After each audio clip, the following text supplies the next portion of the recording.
2025년 계산에 우리 모든 성도님들이 하나님께서 기뻐하시고 기대하시는 예배자가 되시기를 주님의 이름으로 축복합니다. 오늘 본문은 사가랴의 예언 또는 사가랴의 찬양이라고 불리는데요, 이 말씀을 통해 하나님을 참되게 예배하고 찬양하는 우리가 되었으면 합니다. 이 사가랴의 찬양에 대해 살피기 전에 먼저 이 사가랴라는 인물과 그 상황에 대해 생각해 보려고 합니다. 사가랴와 엘리사벳은 부부였는데 이 가정에는 자녀가 없었습니다. 두 사람은 오랜 시간 동안 자녀를 달라고 하나님께 기도했지만 하나님은 이 가정에 자녀의 축복을 주시지 않으셨고, 이제 두 사람은 나이가 들어 자녀를 도저히 기대할 수 없게 되었습니다. 지금 시대와는 달리 당시는 복지나 사회보장제도 등이 부재했기에 자녀가 없다는 것은 노후에 양육자와 보호자가 없다는 뜻이기도 했고, 하나님의 은혜와 축복이 부재한다고 여겨졌기에 자녀가 없는 것은 이 사가랴와 엘리사벳의 인생에 큰 문제와 아픔이라 할 수 있었습니다. 더욱이 사가랴는 제사장이었습니다. 이스라엘의 제사장은 하늘과 땅을 연결시켜주는 존재입니다. 제사장은 하늘의 하나님의 말씀을 이 땅의 백성들에게 선포하는 존재였고, 또한 이 땅의 백성들의 마음을 제사나 예배나 기도를 통해 하늘의 하나님께 올려드리는 존재였습니다. 사람들은 이런 제사장을 하나님의 특별한 은혜와 돌봄이 있는 사람이라고 생각했습니다. 제사장 사가랴가 자녀와 관련하여 간절한 소망을 가지고 오랜 시간 기도와 간구했지만 하나님께서 그 기도에 응답하지 않으셨습니다. 아마도 사가랴는 자기 자신이 제사장으로 자격이 있는가 고뇌했을 것이고, 사람들 또한 이 사가랴의 설교나 기도에 능력이 있을까 생각했을 것입니다. 이처럼 사가랴는 발음 왜 이렇게 세나요? 영적인 면에 있어서 어려움과 아픔이 있었다 할 수 있습니다. 이런 사가랴의 생 가운데 놀라운 반전이 있습니다. 하나님께서 돌보신 것입니다. 하나님께서 찾아오셨고 이 가정 가운데 기적을 약속하십니다. 나이가 많아 잉태할 수 없는 가정을 하나님께서 돌아보시고 그 가정 가운데 생명의 출산을 예고하십니다. 사가랴는 이를 믿지 못하고 받아들이지 못합니다. 그러기에 하나님은 사가랴로 하여금 하나님 앞에 나아가 하나님께 집중할 수 있는 수련의 시간을 허락하십니다. 오늘 읽은 본문은 아닌데요, 누가복음 1장 20절 우리 자막에 뜨는 말씀 한 목소리로 함께 읽어보겠습니다. 보라, 이 일이 되는 날까지 내가 말 못하는 자가 되어 능히 말을 이는 내가 내 말을 믿지 아니함이거니와. 하나님께서는 요한의 출생까지 10달 동안 사가랴의 입을 막으십니다. 침묵의 시간이 찾아온 거죠. 그런데 성경을 자세히 보면 사가랴는 입술만 다친 것이 아니라 귀까지 다쳤습니다. 엘리사벳이 아들을 낳습니다. 엘리사벳이 이 아이의 이름을 요한이라고 지으려고 하니 가족들이 막아섭니다. 당시 아이의 이름을 지을 때 관례적으로 아버지나 할아버지의 이름을 붙이거나 집안의 유력한 사람의 이름을 붙였습니다. 또한 가부장의 권한이 강했던 시대였기에 엄마가 아이의 이름을 짓는다는 것은 받아들이기가 쉽지 않았습니다. 그러기에 태어난 아이의 이름을 요한이라고 부르는 것을 가족들은 받아들이지 못했고, 결국 그 가정의 가장이었던 사가랴에게 가족들이 아들의 이름을 물어봅니다. 누가복음 1장 62절과 63절 말씀인데요, 성경은 이렇게 얘기합니다. 그의 아버지께 몸짓으로 무엇으로 이름을 지으려 하는가 물으니 그가 서판을 달라 하여 그 이름을 요한이라 하매 쓰매 다 놀랍게 여기더라. 사람들이, 가족들이 어떻게 이 사가랴에게, 아빠에게, 가장에게 아이의 이름을 묻습니까? 몸짓으로 물어봅니다. 만약 사가랴의 귀가 들렸다면 물어봤겠죠. 그러면 사가랴가 듣고 서판에 적었겠죠. 그런데 몸짓으로 물어봤다는 것은 사가랴가 듣지 못했기 때문입니다. 이처럼 사가랴는 지난 10달 동안 듣지 못하고 말하지 못하는 긴 어둠의 밤을 보냈습니다. 길고 긴 침묵의 시간이었습니다. 듣지 못하기에, 말하지 못하기에 사람들과 전혀 소통할 수 없었습니다. 일상의 삶을 살아가는데도 어려움이 있었을 것입니다. 또한 엘리사벳이 요한을 잉태하고 출산하는 그 힘든 과정에 남편으로서 전혀 힘이 되지 못했을 것입니다. 더욱이 그는 제사장으로서 자신의 역할을 하지 못했습니다.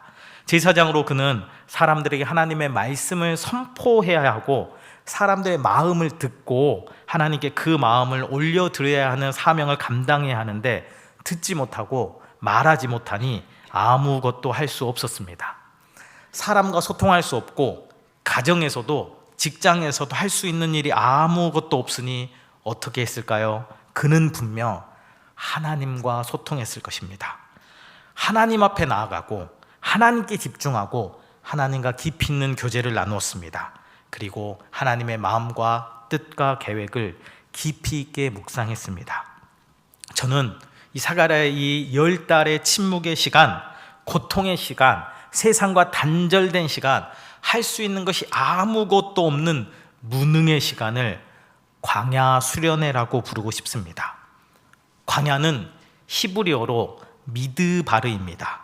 이 단어는 미라는 단어와 드바르, 다바르라는 단어가 합쳐진 것인데요. 미라는 단어의 뜻은 함께, 그리고 다바르라는 뜻은 말씀을 뜻합니다. 즉 광야, 미드바르는 말씀과 함께하는 이라는 뜻을 가지고 있습니다. 광야는 어떤 곳입니까? 거칠고 메마른 땅입니다. 낮에는 강렬한 햇볕이 내려쬐고 밤에는 매우 추운 날씨가 반복되며 강수량도 적어서 살기에 매우 척박한 땅입니다. 이 땅을 살면서 우리는 종종 이런 광야와 같은 순간을 지날 때가 있습니다. 환경과 상황의 어려움일 수 있습니다. 세상 그 무엇도 경제적인 문제, 육체적인 문제, 자녀의 문제, 또한 마음의 깊은 아픔일 때도 있습니다. 세상 그 무엇도 위로가 되지 않고 심지어 가족들조차 힘이 되지 못합니다. 그 순간, 침묵의 순간, 긴 어둠의 밤, 광야와 같은 인생길, 오히려 미드바르의 은혜를 경험할 수가 있습니다. 그 어디에서도 도움을 받을 수 없으니 오직 하나님만 바라보게 됩니다. 그 무엇으로도 위로받지 못하니 오직 말씀과 함께 하게 됩니다. 그것이 광야 수련의 미드바르, 말씀과 함께하는 시간입니다. 제 인생 가운데서도 이런 광야의 때, 미드바르의 때가 여러 번 있었습니다. 하나님께 더 나아가고 하나님과 더 깊게 교제할 수 있는 순간이었습니다. 제가 20대, 지금보다 조금 젊었을 때 저는 운동을 참 좋아했습니다. 한 번은 교회에 우리 사람들과 함께 농구를 했던 적이 있는데요. 지금은 제가 좀 부실해 보이지만 당시 저는 작지만 매우 탄탄했기에 탱크처럼 돌진했습니다. 그러다가 상대팀의 팔꿈치에 입을 맞아서 입 안쪽이 심하게 터졌고요. 한 10바늘 정도 꼬맨 적이 있습니다. 그랬더니 어떻게 했을까요? 입이 퉁퉁 부어서 여러 날 동안 말을 하지 못하게 됐습니다. 지금도 말하는 것을 좋아해서요, 마이크 한번 잡으면 잘 내려놓지 못하는데 당시에도 마찬가지였습니다. 그렇게 사람들과 이야기하는 것 좋아하던 20대 초반의 청년이었는데 한동안 사람들과 소통하지 못했습니다. 사람들과 이야기하지 못하니 뭐 됐을까요? 하나님을 찾고 하나님과 소통하게 되었습니다. 하나님과 이렇게 깊은 교제와 나눔의 시간을 가졌지만 여전히 공만 보면 흥분했습니다. 하나님만큼 공이 좋았습니다. 이번에는 축구입니다. 여름방학이 지났어요. 여름방학 내에 이렇게 트실트실 뒹굴뒹굴 몸을 제대로 만들지 못한 상태에서 제가 섬겼던 교회와 선교단체가 대양전을 합니다. 마음은 원이로되 몸이 따라가 주지 않죠. 그래도 온 힘을 향해 공을 향해 달려갑니다. 그래서 공이 바깥쪽으로 나가기 전에 우리 편에게 이 센터링, 이 딱 골대로, 제가 잘했어요. 네. 그렇게 패스하려고 하는, 공이 나가기 전에 패스하려고 했는데 발목이 우두둑 돌아갔습니다. 그 후에 10년 이상 축구를 하지 못하게 됩니다. 그러다가 이 계산교회 와서 청년들하고 단기 선교 가서 축구를 하게 됐는데요. 그렇게 다친 직후에 저는 사람들과 어울려 다니지 못하게 됐습니다. 왜 그럴까요? 이 사람들은 빨리빨리 급하게 수업도 들어가야 되고 여러 활동들도 해야 되는데 저는 절뚝거리면서 다녀야 했기에 사람들과 발걸음을 함께 하지 못하고 혼자 다니는 시간이 많아졌습니다. 그러기에 무엇 했을까요? 하나님을 많이 묵상했습니다. 그리고 깨달았습니다. 아, 하나님께서 나와 함께 하기 원하시는구나. 아마 그래서 제가 제가 경제학을 전공하다가 목사가 된 건지도 모르겠습니다. 함께 하기 원하시는구나. 얼마 전에는 입을 터뜨려 사람들과 말을 하지 못하게 하시더니 지금은 발목을 크게 다쳐 사람들과 함께 걷지 못하게 하시면서 나와 함께 이야기 나누기 원하시는구나. 나와 함께 걷기 원하시는구나. 이런 하나님을 묵상하게 됐습니다. 몇 달 동안 육체적으로 고생하고 학업을 따라가는 것도 어려움이 컸지만 그 어느 때보다도 하나님과 이야기 나누고 하나님과 함께 걸었던 제 인생의 짧은 이 광야 수련의 기간입니다. 우리 성도님들은 언제 이 광야의 순간을 지나오셨습니까? 지금 그 광야의 순간을 보내고 계실 수도 있습니다. 그런데 인생의 그 아픔과 고통의 순간에도 우리와 함께 하기 원하시고 또 우리에게 자신의 마음을 밝히 드러내기 원하시는 그 하나님 앞에 나아가 하나님과 교제함으로 이 하나님의 마음과 뜻에 우리 눈이 열리는 그 은혜가 우리 모두에게 있었으면 합니다. 사가랴는 이 침묵의 순간, 광야의 순간이 있었기에 하나님과 친밀하게 교제하고 하나님을 깊이 묵상하고 하나님을 온전하게 누리게 됐습니다. 그러기에 그는 하나님을 참되게 찬양합니다. 하나님을 바르게 찬양합니다. 그 찬양의 내용에 대해서 우리가 생각해 볼 건데요. 세례 요한이 태어난 지금 사가랴는 무엇을 찬양하고 있습니까? 세례 요한의 출생으로 인해 사가랴의 인생에 있어서 오랜 소망이 이루어졌습니다. 그 가정과 가문에 오랜 수건이 성취된 거죠. 사가랴 개인에게 있어서도 지난 10달 동안 들리지 않고 말하지 못했는데 귀가 열리고 입술이 열렸습니다. 이런 기적 같은 일을 기뻐하고 찬양하며 사가랴와 엘리사벳에게 그리고 이 제사장 가문 가운데 행하신 하나님의 놀라운 일을 찬양할 수 있습니다. 하나님이 주신 생명의 은혜, 치유와 회복의 은혜를 찬양하고 또 하나님이 주신 위로와 격려와 힘을 높일 수 있습니다. 그런데 사가랴는 전혀 다른 내용을 찬양하고 있습니다. 이 사가랴의 찬양이 우리의 찬양이 되었으면 합니다. 사가랴는 무엇을 찬양합니까? 우리 68절부터 71절 말씀, 우리 네 구절 되는 말씀 저와 여러분이 교독하여 읽겠습니다. 찬송하리로다 주 이스라엘의 하나님이여 그 백성을 돌보사 속량하시며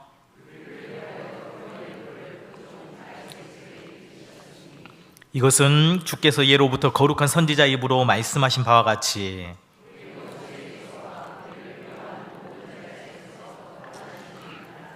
아멘. 사가랴는 하나님과 하나님의 구원에 대해 찬양합니다. 오랜 소망의 성취였어요. 하나님께서 주신 생명의 기쁨, 또 하나님으로 말미암은 정체성과 자존감의 회복, 하나님 주신 힘과 위로, 이 모든 것도 감사하고 기도의 제목, 찬양의 제목이 될 수 있지만 그것 아니라 그 어떤 환경과 문제와 상황이 흔들 수 없는 하나님의 진리, 하나님의 구원을 붙들고 찬양하고 있습니다.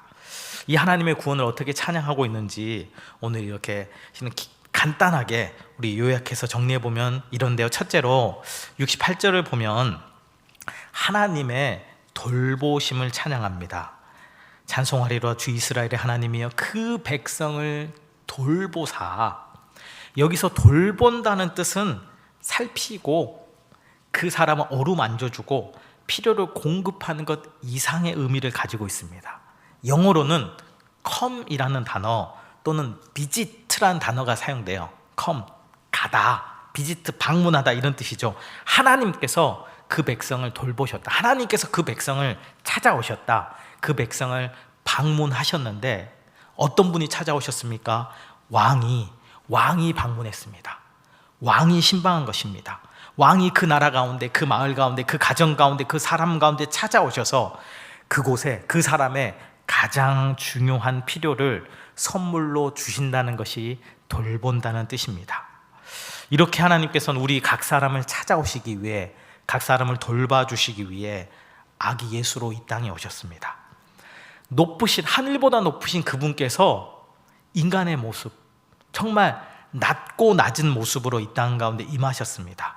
우리와 함께하기 위해, 우리와 교제하기 위해, 우리에게 자신의 마음을 열어 보이시기 위해 낮아지고 또 낮아지셨습니다. 오늘 교회에서 전교인 전도일이었죠. 교회 전도지를 들고 어떻게 하면 저쪽에서 사람이 오고 계세요. 저 사람에게 이 전도지를 줄 수 있을까? 이 사람이 어떻게 이 전도지를 받게 할 수 있을까? 고민하고 또 고민합니다. 어떻게 했을까요? 최대한으로 겸손함으로, 최대한의 공손함으로, 최대한의 낮아짐으로, 마치 정말 이분이 대접을 받는 것처럼, 이분이 높임을 받는 것처럼 그렇게 말을 건넵니다. 좋은 하루 되세요. 예수 안에 행복 있습니다. 우리 계산교회 좋은 교회입니다 하면서 전도지를 건넵니다. 그분이 이 전도지를 받고 예수님과 교회에 대해 마음을 열게 하기 위해 정말 할 수 있는 한 제 마음을 낮추고 또 낮춥니다. 그러다가 우리 주님의 마음을 묵상하게 됩니다. 정말 이렇게 우리 주님 내게 눈 맞춰주셨구나.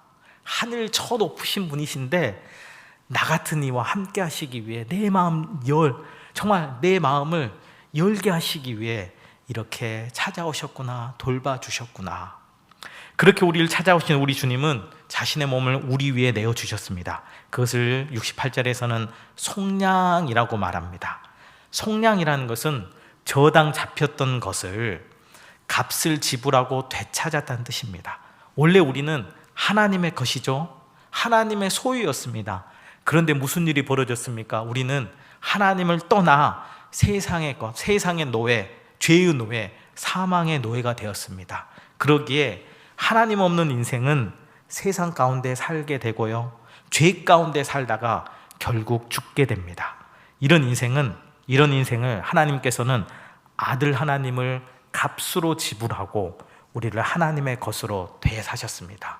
하나님의 백성으로, 하나님의 소유로, 하나님의 자녀로 삼아 주셨습니다. 이렇게 하나님은 자신의 소유, 자기 백성, 자신의 자녀를 참으로 사랑하시고 보호하십니다. 이것을 71절은 이렇게 얘기하는데요, 우리 원수에게서와 우리를 미워하는 모든 자의 손에서 구원하시는 일이라. 하나님은 하나님의 백성이요 자녀된 우리를 지키시고 보호하시고 구원하십니다. 사가라는 이런 하나님의 돌보심, 하나님의 속량하심, 하나님의 구원하심이 자신과 자기 가정과 자기 백성 가운데 이루실 것을 믿었기에 아들 요한을 주시고 자기 가정을 높여주시고 자신의 문제를 해결하신 그 일을 찬양하는 것이 아니라 하나님 그 자신, 하나님 자체와 그 구원을 높이고 하나님께 영광 돌리고 하나님을 찬양하고 있습니다. 이런 하나님의 돌보심과 속량하심과 구원하심은 사가랴에게만, 이스라엘 백성들에게만 해당되는 것이 아니라 예수 믿는 우리 모두에게 임하는 보편적인 은혜입니다. 여전히 우리가 이 땅 살며 인생 광야길을 걷고 있을 수 있습니다. 이 땅을 살며 염려와 걱정과 근심이 우리 삶 가운데 있을 수 있습니다. 그러나 하나님께서 우리를 찾아오셨습니다. 우리를 돌봐주십니다. 예수의 생명으로 우리의 몸값을 지불하시고 우리를 하나님의 자녀 삼아 주셨습니다. 그리고 모든 나쁜 것, 해로운 것, 못된 것들로부터 우리를 해방시키시고 보호해 주십니다. 또한 사가랴는 무엇을 찬양하고 있습니까? 사가랴는 침묵의 기간 동안 하나님을 깊이 묵상했습니다. 그러기에 하나님을 참되게 찬양하는데요, 72절 말씀, 우리 72절 우리 한 목소리로 함께 읽어보겠습니다. 우리 조상을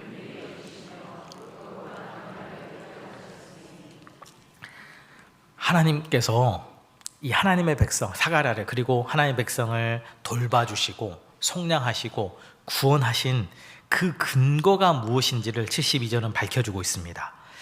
하나님께서 인생을 구원하시는 까닭이 무엇입니까? 72절은 우리 조상을 긍휼히 여겨주셨다. 여기 우리 조상이라는 표현 속에서는 과거 이스라엘 백성뿐만 아니라 현재 사가랴를 비롯한 이 지금 이스라엘 백성뿐만 아니라 미래에 우리까지도 다 포함되는 얘기입니다. 우리를 긍휼히 여기셨다, 성경이 얘기하고 있고요, 또 하나님께서 그 거룩한 언약을 기억하셔서 하나님 백성 구원하셨다 성경이 말합니다. 하나님은 하나님 없이 진정한 생명 없이, 진짜 기쁨 없이 죄 가운데 살다가 결국 죽을 수밖에 없는 인생을 불쌍히 여겨주십니다. 한없이 사랑하십니다. 끝까지 사랑하십니다. 그러기 그토록 높으신 분이 자신을 한없이 낮추셨습니다. 그분의 긍휼하심 때문입니다. 우리에게 어떤 조건도 자격도 기준도 없습니다. 그분이 우리를 불쌍히 여겨주셨습니다. 그분이 우리를 끝까지 사랑해 주셨기에 우리가 구원받았습니다. 또한 성경은 우리가 구원받은 것, 하나님께서 언약을 기억하셨기 때문이라고 말합니다. 이 말은 하나님께서 인생과 하신 이 언약, 약속을 깜빡 잊어버리셨다는 말이 아닙니다. 하나님은 인생이 아니시죠. 우리처럼 마음 먹었지만 깜빡 잊어버리고 놓치시는 일이 없으십니다. 그분은 늘 언약에 신실하시고 충실하시고 한결같으십니다. 그분은 우리를 한없이 한결같이 사랑의 눈과 마음으로 바라보십니다. 그런데 인생이 하나님을 거부하고 무시하고 등 돌려버렸습니다. 하나님은 자신의 언약에 충실해서 우리를 복되게 하시기 원하세요. 우리와 함께하기 원하세요. 우리에게 구원 주기 원하시는데 인생이 등을 돌려버린 거예요. 그런데 또한 하나님은 우리를 인격으로 대하시기 때문에 우리가 하나님을 저버린 그 마음을 다시 돌이킬 때까지, 우리의 얼굴을 그분 향할 때까지 기다리고 또 기다리십니다. 그렇게 기다리시다가 마침내 인생의 어느 때 우리가 하나님을 다시금 향하게 되고, 또한 다시금 하나님께로 돌이킬 때, 그리고 그분의 우리를 향한 구원이, 이 언약이 우리 인생 가운데 이루어질 때 성경은 하나님께서 언약을 기억하셨다 이렇게 표현하는 것입니다. 우리는 하나님의 긍휼하심과 변치 않은 언약에 의해 구원받았습니다. 사가랴는 이처럼 자신을 구원하신 하나님을 찬양하고 그 구원의 근거가 전적으로 하나님께 있음을 찬양합니다. 또한 사가랴는 구원의 열매에 대해서도 찬양하는데요, 우리 마지막으로 75절 말씀 함께 읽어보겠습니다. 종신토록 주의 앞에서,